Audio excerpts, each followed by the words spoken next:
Hey, what's up? And welcome to my corner of the internet.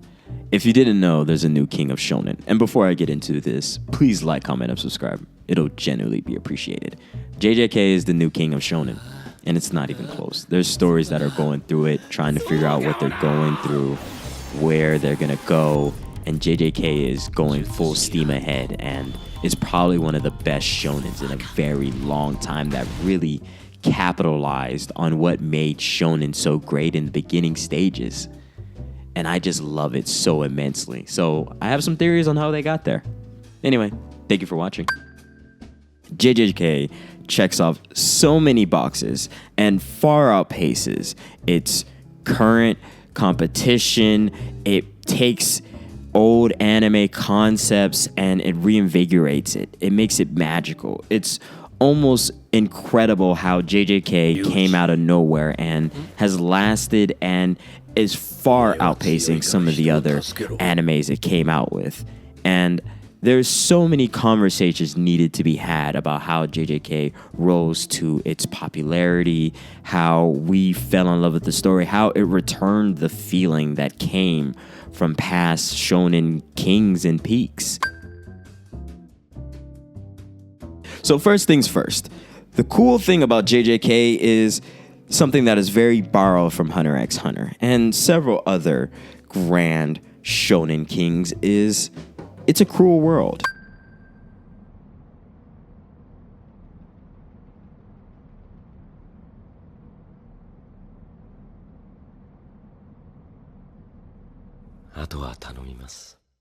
And in JJK, cruelty is something that is almost expected.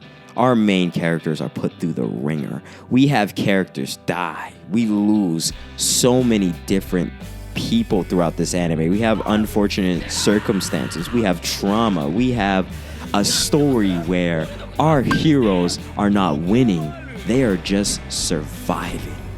And that is put through so beautifully through Gege Akutami's writing, through the way he illustrates and how we are interested in this story. And very often I'm never actually super excited for anything because I don't know what's hiding around the corner.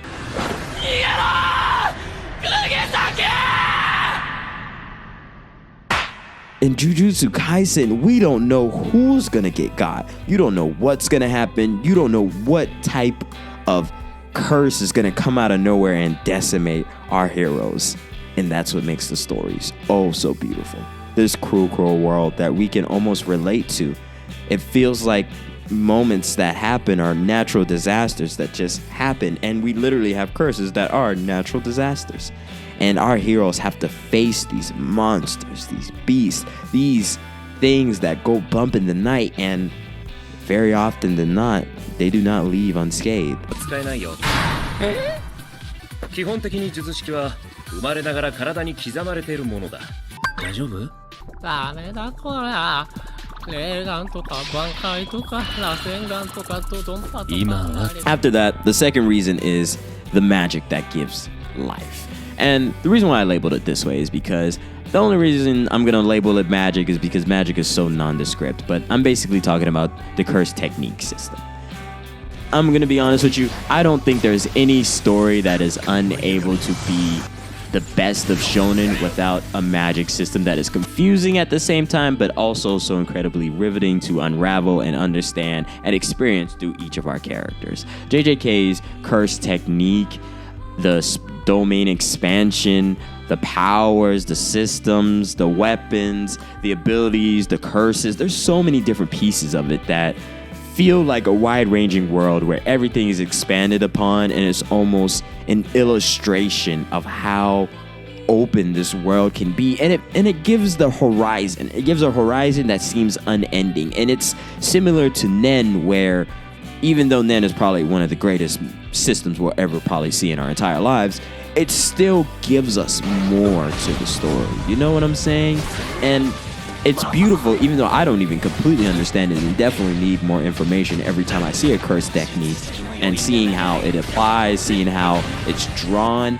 I'm still so incredibly interested every single freaking time, man. And hats off to like Gege Akutami creating such a system that just benefits this wonderful story. 初見の技にて敵を前にほふる。ハチはその条件を満たしているが、適応が下位ではなく。And next up is the most important piece to having a good shonen is having believable, lovable, and characters that evoke such emotion. Within JJK, we have characters that you can love, that you can hate, that you're disgusted by. These are characters that give you such a wide range of feelings, and their stories, their moments within our anime just give us so much life. This anime is able to give us characters that you're so disgusted by, and then characters you feel so immense love for that you're sad at their suffering. You're sad that they're going through these moments, and you're absolutely thrilled at the goods and the bads that happens to our characters. It almost feels like an abusive ride that we're not ready for, but we just keep going on even though we keep throwing up. Our characters go through it. We lose characters, and these characters leave lasting traumatic memories for us that last forever. And then we also have one of the best female written characters within JJK. So that's one thing to definitely root for this anime, is because they've gotten over the curse of writing bad female anime characters, and that's definitely something to applaud for, because Nobara is 10 out of 10, will never not be respected within these anime streets. JJK does so many things right with its characters, with the relationships, with the conversations between characters, with the banter. Oh my god, the hilarity, the personalities that are all mixed in, and the chain reactions that happens within their interactions are so incredible, even though it's incredibly fast-paced, and we definitely could have more interactions between our characters.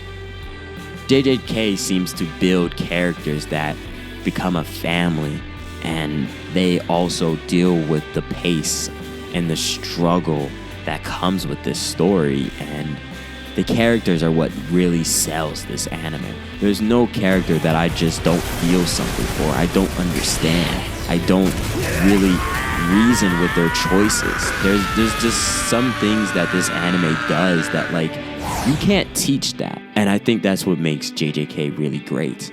At least one of the aspects that does.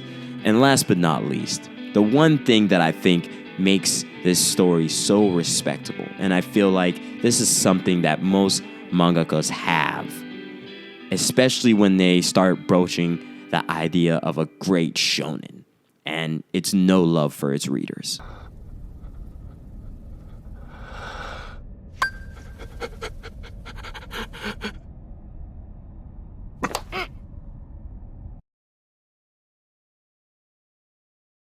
Now, you're probably wondering, what do I mean by that?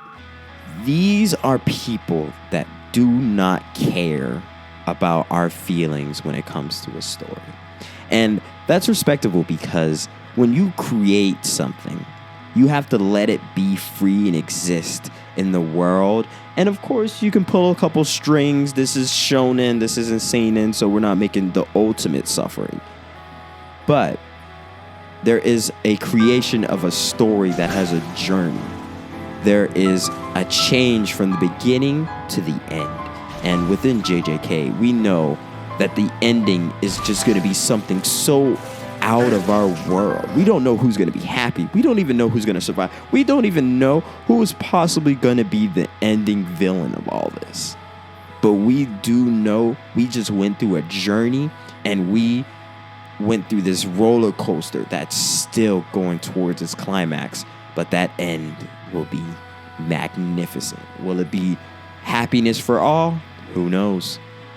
But it's a story that we're going to experience all together and be so happy we're along for the ride. And Gege Akutami made a story that made us feel something.